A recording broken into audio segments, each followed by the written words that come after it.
நான் ஜவஹர்லிட்ட கேட்கிறேன்.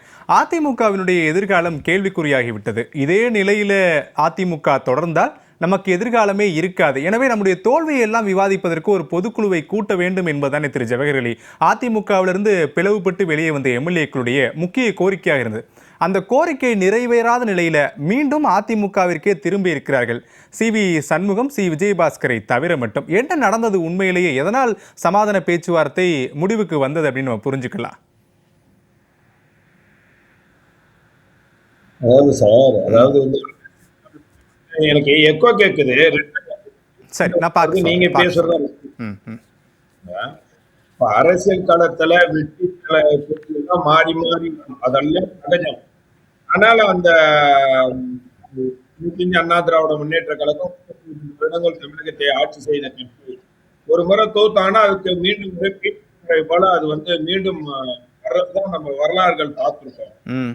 அதே மாதிரி வந்து கட்சி வந்து தோத்துட்டாங்கிறதுக்காண்டி இது வரைக்கும் தோன்றுகிற வரலாறுகள்லாம் இல்லை. ஆனா இது வரைக்கும் கட்சி உயிர்ப்புடன் இருந்திருக்கு. ஆனா இப்பதான் இந்த கட்சி முழுமையா கரைஞ்சிக்கிட்டே போகுது. காரணம் என்னன்னா, கட்சிக்காக உழைக்க ஏதோ வந்து பதவி பகட்டு இதுக்காக தொண்டர்கள் இல்லை.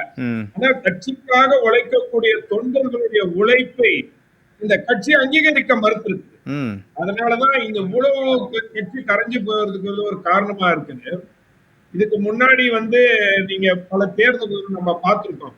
அந்த தேர்தல் தோல்விக்கு பிறகு என்ன பண்ணுவாங்கன்னா, முக்கிய அதாவது மாவட்ட செயலாளர் லெவல்ல, அமைப்பு செயலாளர் லெவல்ல முக்கிய தலைவர்கள் தான் போய் வேற கட்சியில போய் சேருவாங்க, ஆளுங்கட்சியில போய் சேருவாங்க. ஆனா இந்த முறைதான் இதுதான் புதுமையான ஒன்று. இந்த முறைதான் அடிமட்டத்துல ஒன்றிய வட்ட கிளை செயலாளர்கள் இருந்து தொண்டர் வரைக்கும் போய் ஒரு கட்சியில போய் இணைகிறாங்க. ஆளுங்கட்சிங்கிறது இல்ல, அது தாவேக்கான்றது ஒரு மாற்று சக்தியாக வந்திருக்கக்கூடிய ஒரு இயக்கமாக அவங்க விரும்புறாங்க, நினைக்கிறாங்க. காரணம் என்னன்னா, இந்த அதிமுகவினுடைய தொண்டர்கள் தீய சக்தி திமுக என்ற நிலைக்கு போறதுக்கு விரும்பல. ஏன்னா அவர்கள் மனநிலையை ஏற்கனவே எம்ஜிஆரும் அம்மா அவர்களும் திமுக என்று தீய சக்தின்னு கொண்டு போயிட்டாங்க. அப்போ ஏன்னா தொண்டர்களை அரவணைக்காத ஒரு தலைவர், தொண்டர்களுக்கு எந்த வகையிலும் அவர்களை அரவணைத்து ஒரு தாய் உள்ளத்தோடு அணுகாத ஒரு தலைவர், அவர்களுடைய உழைப்பை அங்கீகரிக்காத ஒரு தலைவர் கீழே இருக்கும்போது அவங்களுக்கு எந்த விதமான பயனும் இல்லை அப்படிங்கிற ஒரு கோபத்தின் உச்சகட்டத்தின் இப்ப அவங்க போயிருக்காங்க. ரெண்டாவது வந்து புரட்சி தலைவர் எம்ஜிஆர் அம்மா ஆட்சி நீட்சியாக தமிழக வெற்றி அதாவது சகோதரர். ஏன்னா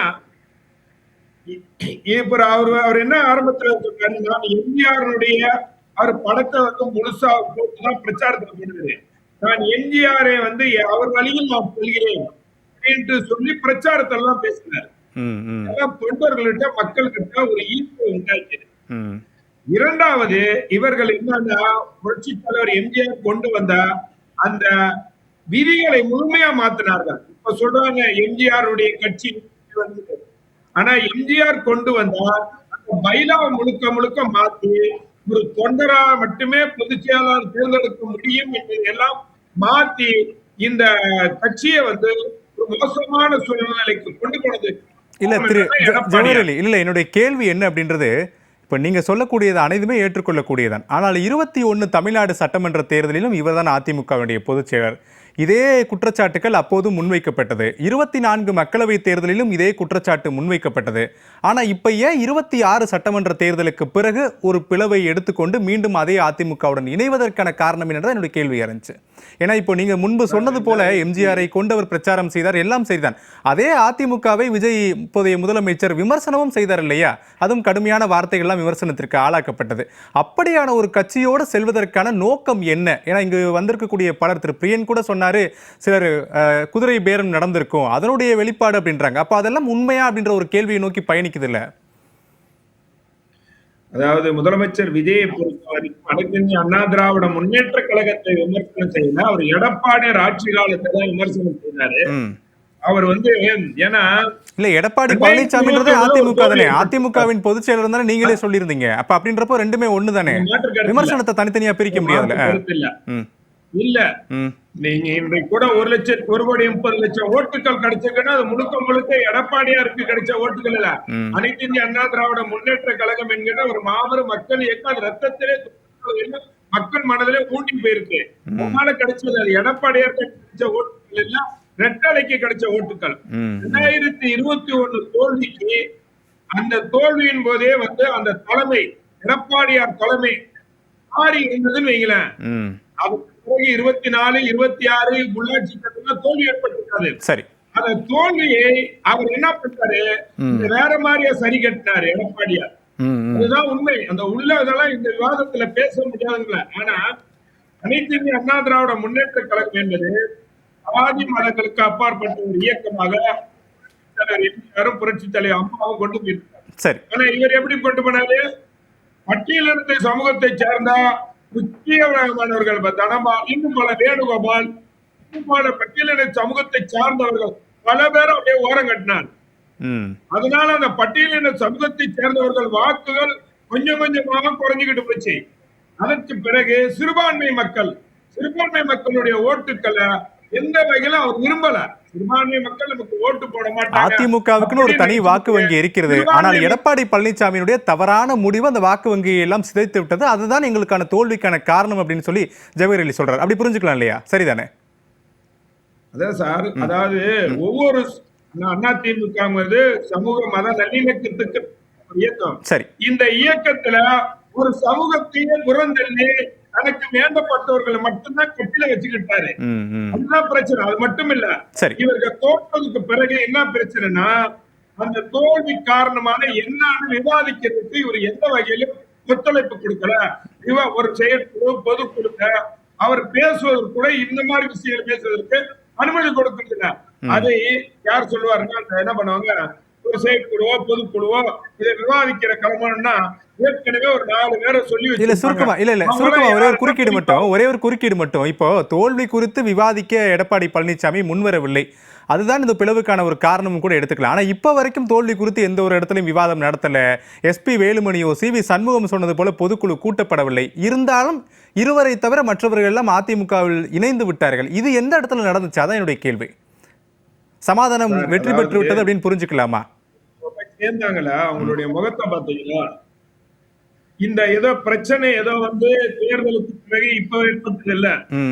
தேர்தலுக்கு முன்னாடியே ஒரு வருஷமாவே பிரச்சனை ஏற்பட்டிருக்கு. நீங்க இந்த வேட்பாளர்கள் எப்படி தேர்ந்தெடுத்தா தெரியுமா எடப்பாடியார்?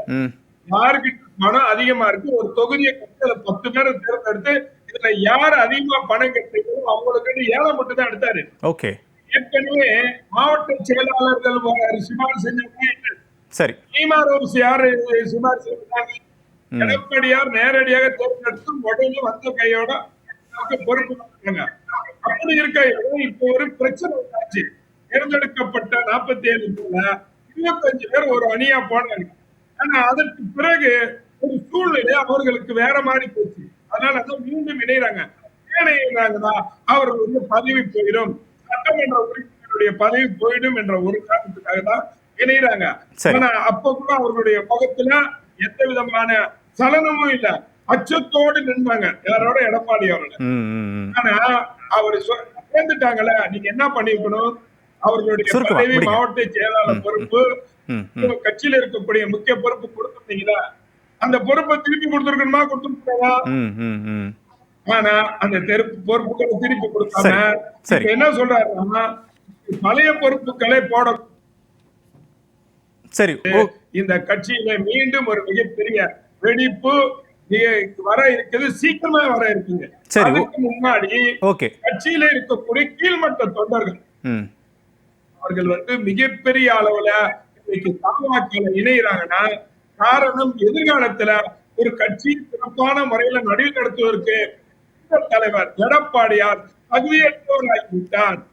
சரி, ஒரு முக்கியமான குற்றச்சாட்டை முன் வச்சிருக்கீங்க. இந்த குற்றச்சாட்டுல இருந்து மற்ற விருந்தினர்களிடம் கருத்துக்களை கேட்கலாம். புரட்சி தலைவர் எம்ஜிஆர், அம்மா இவர்கள்லாம் கரிஸ்மாட்டிக் லீடர்.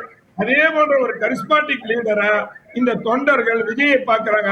அதனால தாவேக்கால இணைகிறாங்க. சரி, ரைட், ஓகே. திரு ஜவஹர் அலி, இப்போ 25 எம்எல்ஏக்கள் எடப்பாடி பழனிசாமியோடு உடன்பாடு எட்டப்படாமல் வெளியே வந்தவர்கள், 23 பேர் கிட்டத்தட்ட ராஜினாமா செய்தவர்களை தவிர மற்றவர்கள் அதிமுகவிற்கே திரும்பி விட்டார்கள். சி.வி. சண்முகம், சி. விஜயபாஸ்கருடைய இந்த மௌனம் அப்படின்றது அதிமுகவிற்கு என்ன சொல்ல வருகிறது? திரு ஜவஹர் அலி, சொல்லுங்க. இல்ல, அதுக்கு முன்னாடி என்னுடைய நண்பர் ஜெகதீஷ் வந்து ஒரு கருத்து சொன்னாரு. சுருக்கமா. இது வந்து தாவேகா வந்து அதிமுகவை உடைக்க பார்த்தது, கட்சி நிர்வாகிகள் எல்லாம் இருக்கிறாங்க அப்படின்னு. கட்சி நிர்வாகிகள் எல்லாம் அரசியல் தெரிஞ்சவங்க சார். அதெல்லாம் யாரு குத்துமிட்டாய் கொடுத்தெல்லாம் யாரும் இழுக்க முடியாது.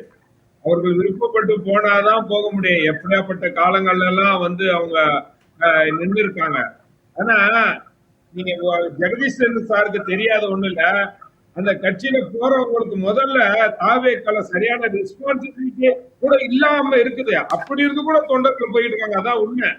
எப்படின்னா, நீங்க அவங்களா வாங்க வாங்கலாம் யாரும் கூப்பிடுறது இல்ல, இந்த தொண்டர்களா விரும்பி போறாங்க. அப்ப கூட அந்த கட்சியில இருக்கக்கூடிய முக்கிய நபர்கள் அவர்களுக்கான ரெஸ்பான்சிபிலிட்டியை கொடுக்கல, அப்படியே மக்கள் போறாங்கன்னா காரணம் என்னன்னா திமுகவுக்கு போக கூடாது அப்படிங்கிற ஒரு நிலை அதிமுக தலைமை இனிமேல் இல்ல. இந்த ரெஸ்பான்சிபிலிட்டி கொடுக்காத தாவேகா கட்சிக்கு தானே சட்டமன்றத்தில் பெரும்பான்மை நிரூபிக்க இந்த 25 எம்எல்ஏக்களும் உதவி புரிந்தாங்க. சி.வி. சண்முகமும் சி. விஜயபாஸ்கரும் அதற்குத்தானே உதவி புரிந்தார்கள். அப்ப அந்த ரெஸ்பான்சிபிலிட்டி இல்லைன்றது தெரியலையா அந்த இவர்களுக்கு? தோல்விக்கான காரணங்களை இது பண்ணு சார். அதாவது ஒரு பிரவீன்காந்த் கூட சொன்னார், அடுத்த தலைவர் யார் தேர்ந்தெடுக்கணும், அதை எப்படி தேர்ந்தெடுக்கணும், விவாதிக்கணும், அது வந்து எல்லாம் பேசணும். கட்சியிலிருந்து நீக்கி வைக்கப்பட்டவர்களை, கட்சியிலிருந்து ஓரம் கட்டப்பட்டவர்களை, கட்சிக்கே வரக்கூடாதுன்னு சொல்லப்பட்ட எல்லாத்தையும் ஒருங்கிணைச்சு யாரை கொண்டு வரலாம், ஒரு இளைஞரை கொண்டு வரலாம். அப்படிப்பட்ட ஒரு இளைஞரை தேர்ந்தெடுக்க முடியும். தேர்ந்தெடுத்தா இந்த கட்சியை வளர்க்க முடியும், கட்சி பெருசா கொண்டு போவோம். இது ரெண்டாவது, நீங்க சொன்ன மாதிரி அந்த எம்எல்ஏக்களுக்கு சொன்னீங்க, சி.வி. சண்முகமோ விஜயபாஸ்கரோ தனிப்பட்ட நபர் அல்ல.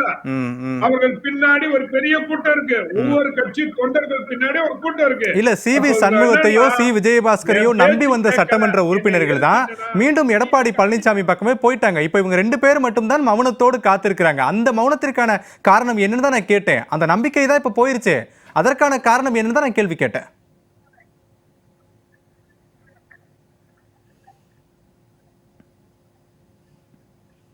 நீ பேசுறதே கேட்கல சார். இல்ல திரு ஜவஹர் அலி, இப்போ நம்பிக்கை இருந்தது, அவர்கள் தனிப்பட்டவர்கள் அல்ல, சி.வி. சண்முகமோ எஸ்.பி. வேலுமணியோன்னு சொல்லி அந்த குறிப்பிட்ட நம்பிக்கைக்குரியவர்களை நம்பி வந்தவர்கள் தானே மீண்டும் எடப்பாடி பக்கமே சென்று விட்டார்கள். அதற்கான காரணம் என்ன? நம்பிக்கை இழந்துட்டாங்களா சி.வி. சண்முகமும் எஸ்.பி. வேலுமணி மேலையும் அப்படின்ற கேள்வி வைக்கிற ரொம்ப சுருக்கமா அப்படிங்க சார். அவர்கள் வந்து அதாவது அண்ணன் சி.வி. சண்முகம் வந்து எடப்பாடியார ஒற்றை தலைமைக்கு கொண்டு வந்தவர் சி.வி. சண்முகன்.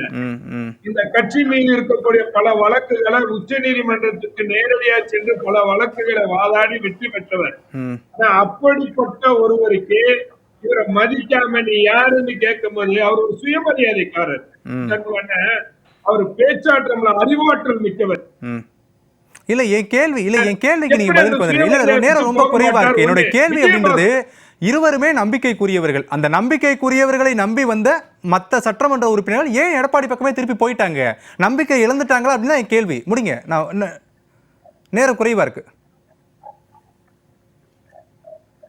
சார். அவர்கள் நம்பிக்கை போகலன்னா அவங்க எம்எல்ஏ பதவி போயிடு சார். போயிட்டாங்க. 4 பேர் இருந்தாங்கல்ல, 4 பேர் இருந்தாங்கல்ல, அவங்களுக்கும் நாம மீண்டும் போட்டியிட்டால் வெற்றி பெற முடியும் என்ற நம்பிக்கை இவருக்கும் இந்த 2 பேருக்கும் இருக்கு. அந்த அடிப்படையில் மீண்டும் மக்களை சந்திப்போம். எடப்பாடி தலைமை இனிமேல் நமக்கு வேணாம், அவர்கிட்ட அடிமையா இருக்கிறத விட நாம ஒரு நிம்மதியா ஒரு கட்சியில நாம இருக்கலாம் ஒரு எண்ணத்துல அவர்கள் போய் சேராம இருந்திருக்காங்க.